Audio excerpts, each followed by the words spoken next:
Hello everyone, and welcome back to Game Easy, Roll Good. Today we're going to talk about the magic item called the Hat of Many Spells. This was a new magic item that was released in the Dungeon Master's Guide for 2024. I covered it before when I was talking about all the changes to the magic items and the new magic items that were in the Dungeon Master's Guide for 2024. Those are all available on a playlist on my channel if you wanted to go, check that out if you're interested in, what has changed in the Dungeon Master's Guide. And this one specifically kind of caught my attention because it is technically, it's technically designed for a wizard, but technically you don't actually need to be mostly a wizard to use it. So I'm going to be looking at this mainly through the eyes of a non-wizard and seeing, kind of what are the best classes or subclasses to use it, what are the bonuses that each class gets, how can you try to guarantee that you're able to successfully cast the spells from this hat. We're going to look into all that and more. So without further ado, let's just go ahead and get into it. So first things first, what is the Hat of Many Spells? So this is a wondrous item of very rare quality. The main points is that, for one, of course, you do need to be a wizard to attune to it, but that only means that you need at least one level in wizard to attune to it. Spells cast using this hat gain a special somatic component of reaching into the hat and pulling the spell out of it. So if the spell doesn't normally have a somatic component, then it now does. If the spell has a somatic component, whatever you might have been using for it for flavor before is now replaced with that, essentially. Then it has a feature called Unknown Spell, and this is the main feature that we're going to be focusing on in this video. The summary of it is that it allows you to cast a wizard spell that you don't know of level 1 or higher, and you're allowed to do this once per short rest. The main points of this one is that you do need to be holding the hat to cast that unknown spell. The unknown spell must be a wizard spell, but specifically it doesn't need to be a wizard spell that you can cast as a wizard. So like I said, you could be a level 1 wizard and a level 5 druid, and you can still cast level 3 wizard spells using this hat once per short rest. The spell that you choose cannot have a material component cost that exceeds 1,000 gold. The spell still requires you to be able to use a spell slot for it, so even if you can cast third level spells with whatever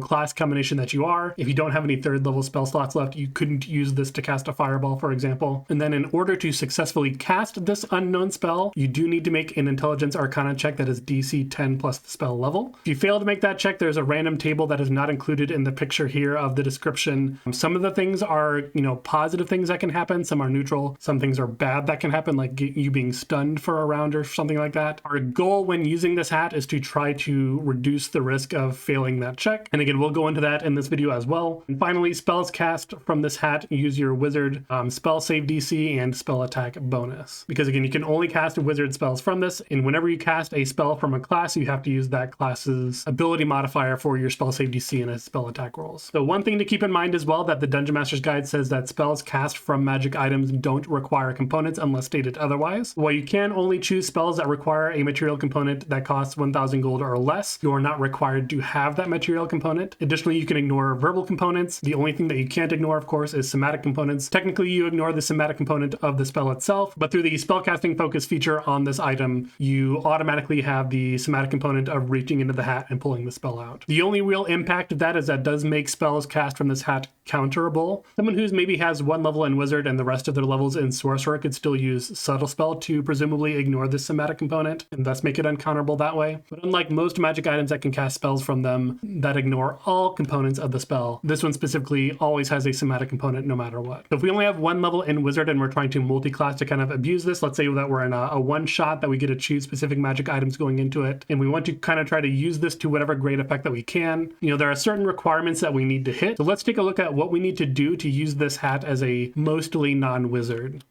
Of course, we're going to be multi-classing, so the first thing that we're going to need is a minimum of 13 in our intelligence to multi-class into or out of wizard. So that's going to give us a minimum of +1 to our intelligence. We want to be able to reliably make that arcana check to successfully cast the spell, so again, that's DC 10 plus the spell level. Because we're going to have a pretty low intelligence score, we're probably going to want to avoid spells that just do nothing on a successful saving throw, or even that are like hit or miss if they have a spell attack roll. Spells that have a saving throw but still do something even if the creature saves against it, they could be considered, but I think the effect would still need to be pretty decent in order for us to consider that. Again, assuming that we're multi-classing out of wizard into something like a druid or a sorcerer or a cleric or whatever, definitely spells without a saving throw or attack roll are probably going to give us the best bang for our buck. But the biggest thing for sure is going to be hitting that arcana check. So the easiest way to at least start with proficiency in arcana for classes and subclasses that don't get it is to just take your first level in wizard. However, there may be good reasons not to do that, such as getting preferred saving throws, especially if you're like going into sorcerer, for example. You probably want your constitution Constitution saving throw proficiency, armor proficiencies if you're doing something like a Paladin, although you might not want to do Paladin, as we'll see on the next slide. Maybe you just want your first level in the class that has the higher hit die, so you at least have a few more hit points to work with. Lots of different reasons that you might not take your first level in Wizard. But let's look at all the different bonuses that, like species, feats, and different classes and subclasses might have that would help us make this check. So starting off with the Bard does have the ability to get proficiency in Arcana. They have the ability to get proficiency in any skill of their choice at first level. Not only that, but the Bard eventually also gets expertise, so they can grab expertise in Arcana as well to help them make that check. If you are a College of Lore Bard specifically, and you're going into the higher levels, their final capstone Peerless skill allows them to add their Bardic Inspiration to any failed ability check, which maybe won't guarantee that you could always make that check, but it does give you that extra bonus to bridge that gap if that does happen. For the Cleric in 2024, they have a new feature called Divine Order. This has a selection of 2 things that you can choose from. One gives you heavy armor and martial weapon proficiency. The other one is called Thaumaturge. That's one we're interested in for this purpose. It allows you to add your wisdom modifier to 2 different intelligence checks, one of which is Arcana. The Knowledge Domain Cleric specifically has a feature called Blessings of Knowledge. It's one of the first features that they get when you get the subclass. This one allows you to take both proficiency and expertise in Arcana. Slightly less good is the Arcana domain, which gives you proficiency in Arcana, but the Knowledge Domain by far is the best bang for our buck for the Cleric. Looking at the Druid does have the ability to pick up Arcana proficiency just as a class. Similar to the Cleric in 2024, they have a first level feature called Primal Order. Similar to Thaumaturge, this one is called Magician. It has the same sort of effect. You can add your wisdom modifier to intelligence Arcana checks. And then as far as subclasses goes, the Circle of Stars Druid has the Dragon form. Normally you have like the Archer form that gives you a bonus action attack for some radiant damage. You have the Chalice form that gives you the healing. And then there's the Dragon form, which basically gives you reliable talent for intelligence checks, wisdom checks, and constitution saving throws to maintain concentration. The main one we're interested, of course, is the intelligence checks for this specific purpose, but of course protecting your concentration is also very good. For the Fighter, the Eldritch Knight subclass, again, as long as you have 1 level in Wizard, is a subclass that could use this as well because they have spell slots. The only thing that they have going for them, though, in 2024 is Tactical Mind, where you can expend use of Second Wind to add 1d10 to a failed ability check. One thing to note as well for that one is if you expend that use of your Second Wind to add that die to that failed ability check and it still fails, you don't expend that use of Second Wind, so there's no risk there. The Paladin, unfortunately, doesn't really have anything to help its Arcana checks. It doesn't even get proficiency in Arcana on its own. You would need to get that from somewhere else. And none of their subclass features really kind of boost their skills in any meaningful way. The Ranger, being the other half-caster, has a little bit more help. They have the Deft Explorer feature that I think is like a level 3 or 4 or 5, well, somewhere in their early levels, where they can pick up expertise with a skill. And of course, assuming that you already have proficiency in Arcana, then you can take expertise in Arcana. They also get expertise at later levels as well, so if you don't pick it up then, you can pick it up later. Although for the Paladin and the Ranger specifically, doing this sort of multi-class is maybe not the best thing because these classes are already multi-attribute dependent based on their dexterity and wisdom, or Paladin on their strength and charisma. They're also going to want a decent constitution score, so splitting your ability scores up between even 4 ability scores, it's going to be spreading you pretty thin to also have a 13 in intelligence. Moving on, we also have the Rogue. The Arcane Trickster, similar to the Eldritch Knight, is a specific subclass that can use this as well. The Rogue gets expertise, where you can take expertise in Arcana, and then they have reliable talent on a roll of 9 or lower on an ability check that you're proficient in. That roll is treated as a 10 instead. And specifically in 2024, they get this at level 7, which is like 4 levels down from where it was before. I think it was level 11 in 2014, but they get it much, much earlier now. For the Sorcerer, they're able to pick up proficiency in Arcana as a class. The Clockwork Soul at level 14 gets the Trance of Order that basically gives them reliable talent for all d20 tests during that duration. This feature is only once per long rest, so it's maybe not the best or most reliable way of using this item. You can spend like 5 sorcery points to activate it again, but you might not want to always do that. Wild Magic does have Tides of Chaos, which gives you sort of on-demand advantage on a d20 test, so that can help you make those checks maybe a little more reliably as well, but definitely not guaranteed. The Warlock just has the ability to pick up proficiency in Arcana, but otherwise has no class features or subclass features that would help them make these checks. And then if you're looking at the Artificer, they do have proficiency in Arcana as well. They're also just an intelligence-based class, so they're going to have a higher bonus to their Arcana that all of these other classes would, just naturally. And of course, they also just have Flash of Genius, which allows them to add their intelligence modifier again to any failed ability check, even if they're already adding intelligence to it in the case of Arcana. Even if you just had expertise in Arcana, you could pretty easily make it impossible to fail if you used a Flash of Genius when you needed to. So those are all the things that the classes have available to them. Let's look at some species traits. So the Halfling, of course, has Halfling Luck, where you can reroll natural ones. We've seen a little bit that even for classes that have a lot of bonuses to their Arcana, sometimes the only way that you can fail is if you roll a 1. And that's not even like, oh, a natural 1 is a failure automatically. It's just that they need to roll higher than 1 to succeed. Additionally, there's the Human that gives you the proficiency of your choice, so you can pick up Arcana if you need to. In 2024, they also had the Versatile feature. Of course, there's also the Variant Human in 2014 if you're using that. In 2024, this allows you to pick up an additional Origin feat, so you can start with 2 instead of 1. So then you can use that Origin feat to pick up something like Skilled and get the Arcana proficiency that way if you wanted to do that. The Hobgoblin has a feature called Fortune from the Mini. When you fail an ability check, you can add up to +3 to that ability check for each ally you can see within 30 feet of yourself. So that can also help bridge a gap in these kinds of situations. The Auto Gnome has a feature called Built for Success that allows you to add 1d4 to any ability check. I think it's limited like proficiency bonus per long rest or something like that, but they can do that. Similarly, the Reborn, they have Knowledge from a Past Life that allows them to add 1d6 to an ability check. Warforged get proficiency in a skill of their choice. And then the Vidalcan, they not only get proficiency in Arcana, but they can also add 1d4 whenever they make that Arcana check, which is also pretty great. If I was trying to pick maybe the best one from these, I would say either the Hobgoblin or the Vidalcan. Vidalcan is specific to one of the Magic the Gathering settings, but depending on your DM and, the seriousness of the campaign or the one-shot that you're doing, they may or may not allow that. Hobgoblin, I think, is a pretty good backup though, but you need to get Arcana proficiency from somewhere else if you're not already getting it. But being able to get a flat bonus just based on your positioning around your allies, I think it's just very good. That is all the species that would help us make an Arcana check. So let's look at some other features.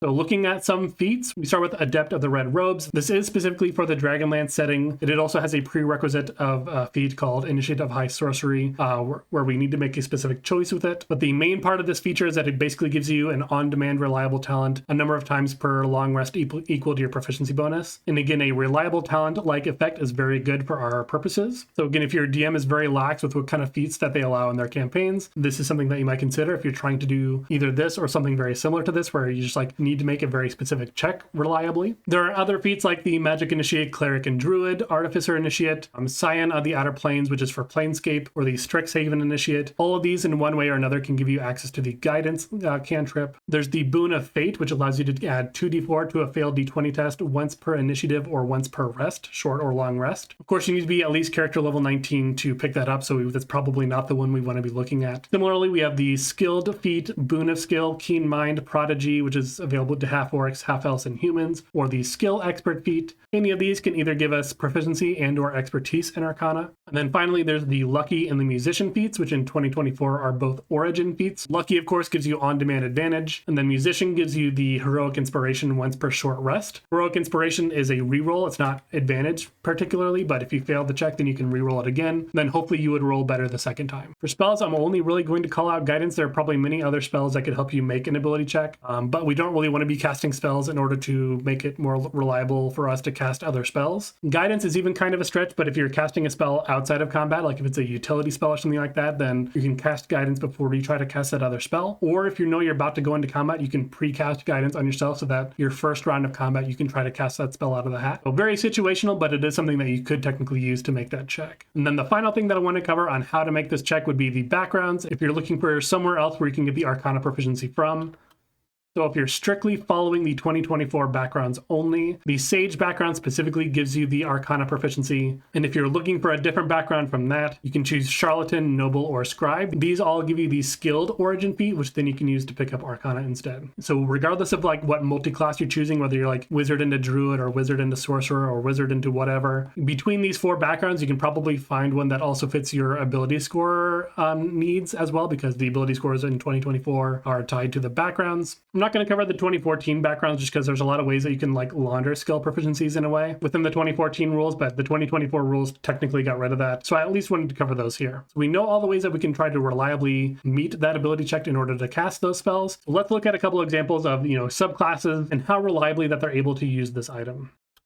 And we're actually just going to start off with the Knowledge Domain Cleric and the Circle of Stars Druid. I think these are by far the best subclasses in order to try to do this sort of multi-class weird trick with the Hat of Many Spells, simply because they just need the least external help. They're the most self-sufficient. Just taking that subclass alone basically gives them everything that they need in order to pretty reliably make this check. The Druid arguably is dependent on their use of Wild Shape to get into that dragon form, but whether you're going by 2014 or 2024 rules, in 2014, you get your Wild Shapes back on a short rest anyway, and then in 2024, they get get more wild shapes per long rest, and then they get at least 1 wild shape back per short rest. So as long as they're banking at least 1 use of wild shape for this purpose, then they should always have it available to them. So starting off, just looking at the circle of stars on the right side here, we can see that at no point do they even need to worry about making that check. In fact, they're so good at it because of that reliable talent feature of the dragon form. Even having proficiency in Arcana is optional before level 13. And even after level 13, like, they're still almost guaranteed to get it. And if they have any sort of other bonuses to their ability checks, then they still wouldn't need it. You know, the Knowledge Domain Cleric, on the other hand, they do have a lot of bonuses, but it's not necessarily always able to guarantee that they're able to cast that spell. You know, they would have at least a +1 to their intelligence. They would get an additional +4 at level 4 because of expertise, and then +4 from their wisdom, assuming that they buff their wisdom at level 4, giving them a total of +9. We can cast up to 2nd level spells at this level, so we would need to roll at least a 2 or at least a 3 to cast a 1st or 2nd level spell. That pattern continues up to level 5, 9, and 13. And because of expertise, the gap does sort of close as you get it higher in levels. You know, at level 5, you only need to roll higher than a 1 or a 2. At level 9 and plus and 13 plus, you only need to roll a 1 or higher to cast your highest level spells through this hat. And then once you're level 17 or higher, you don't even need to roll at all. You have a +18. Even if you roll a 1, you roll a 19, and you can cast a 9th level spell, no problem. Because the cleric and the druid basically have access to the same sort of bonuses to their Arcana checks through the thaumaturge or magician feature that they get through their primal or divine order. You know, technically any subclass of a cleric or a druid could do this. It's just that the druid would need to get expertise from somewhere, and the cleric themselves would need to get both proficiency and expertise in Arcana from somewhere else. So the cleric definitely needs to do a little bit more work, but they both could technically, regardless of their subclass, you know, get numbers similar to what you're looking at on the knowledge domain side at least. So those are our full casters. I also wanted to take a look at our Eldritch Knight and our Arcane Trickster.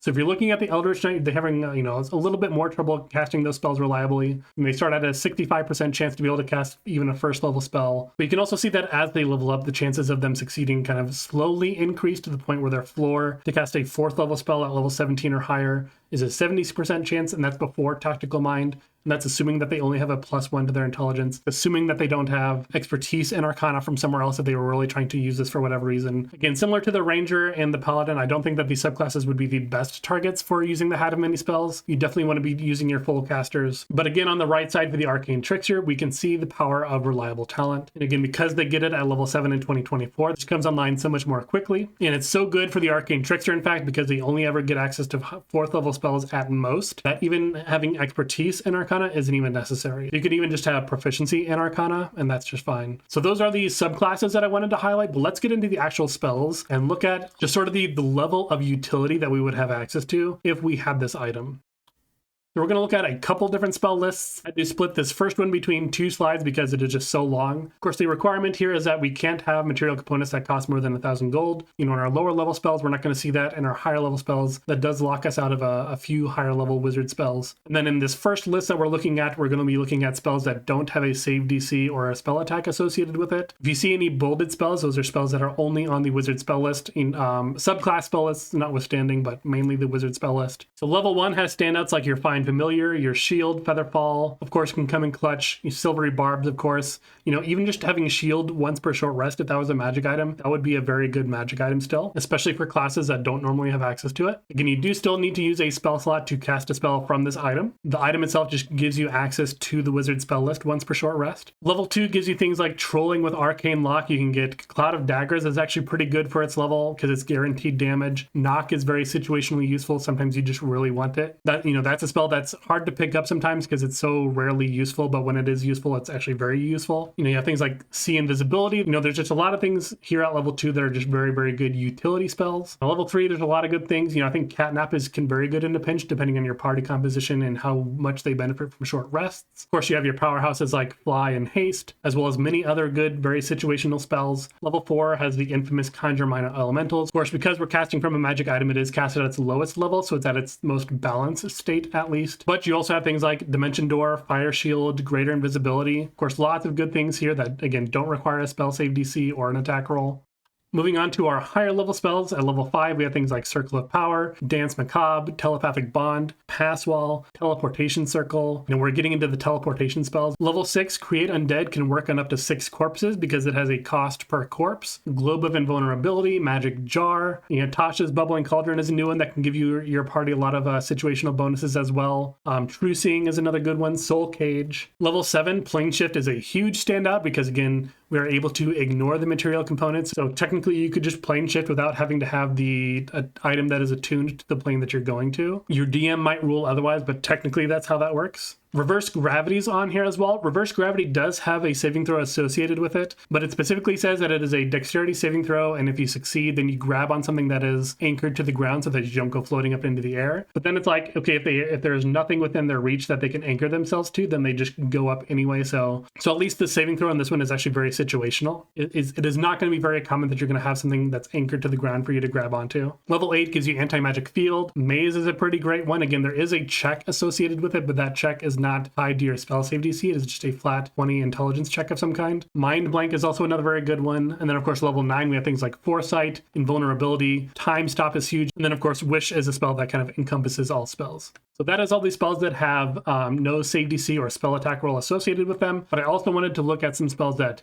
do have a spell attack or a save DC, but maybe also have either decent effect even if they make the save, or it has an alternate use or sort of lingering effect as well. So we have many spells like Levitate, Vortex Warp, Polymorph, Telekinesis, Scatter. All of these kinds of spells can be used on either objects or allies, which don't require a saving throw to begin with. So you can still get the most out of them, specifically using on those kinds of targets. Spells like Web, Sleet Storm, Black Tentacles, Sickening Radiance, Jalarzi, Storm of Radiance, Wall of Ice, Incendiary Cloud. All of these spells have additional effects beyond the damage or whatever the saving throw is for, such as like creating difficult terrain, creating heavy obscurement, creating like a silencing effect, or just creating like a physical barrier like a Wall of Ice, for example. Spells like Witch Bolt or even Sunbeam have repeatable effects, like the Witch Bolt in 2024. Now, whether the first attack hits or misses, you can continue using the repeated damage every turn. Sunbeam, you can cast the Sunbeam every turn while you're concentrating on it. It's not the most damage, but if they do fail that saving throw, then they are blinded from the Sunbeam. A spell like Disintegrate can of course be used against like a Wall of Force or any other sort of obstruction that is in your way. And then of course you have some spells that, even though they require a saving throw, and even if we have a low spell save DC because our intelligence is only a +1, they're just so good that they're even worth casting, even if all that they do is damage.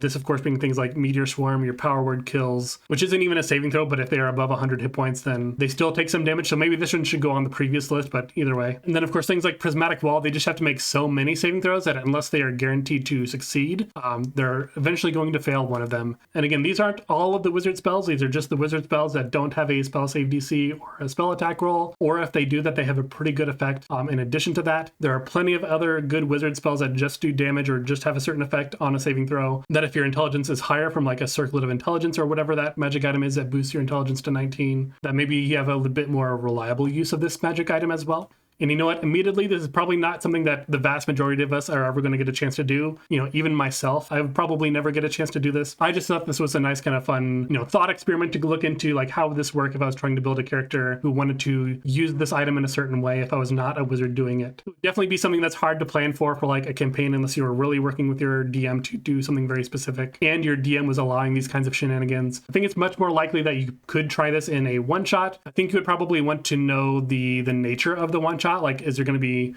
short rests throughout it that you get multiple uses of it? Or are you just like going into a fight and rolling initiative immediately and you only get one use out of it? And then maybe you don't want to use a build like this. But I just think that this magic item is very cool. I think it is one of those magic items where it is very strong. I don't want to say that it's not very strong. If you're going into a campaign, if you're like a DM and you're going into a campaign where it's going to be a higher power level and you're going to give your party some very powerful magic items at level 1, if you have a wizard, you could consider giving them something like this, and it's mostly fine. They're going to be very, very versatile, at least once per short rest. So you have to be very prepared to deal with shenanigans that they might literally pull out of a hat.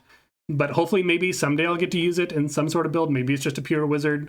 Maybe it's one of these weird janky builds that you can do with multi-classing. It is strange that the wizard isn't technically the best class at using it just because the Circle of Stars druid is so good at it. Wizards in 2024 can get expertise in their arcana at level 2, so they can at least have a pretty reliable chance at making those checks. And there's other things you can do by picking up those species that get bonuses to the checks as well to really kind of bridge that gap where you can. But yeah, that's everything that I wanted to go over in this video. So let me know what you think about everything that I covered here. Are there some spells that you think maybe I didn't mention that you think would work well? You might have needed to pause to read the list before. I didn't want to go through it and read everything. But you know, if you're going to do something like this, what build would you prefer to use? You know, what kind of shenanigans would you pull together? You can let me know all of that down in the comments down below. And while you're going down to those comments, please hit that like button. If you are a new viewer or returning viewer to this channel and you like what you saw here and you haven't hit that subscribe button yet, please consider hitting it now and support the channel. I release videos every Wednesday and Sunday, so you always have something to look forward to. I appreciate your time, and I'll see you in the next one.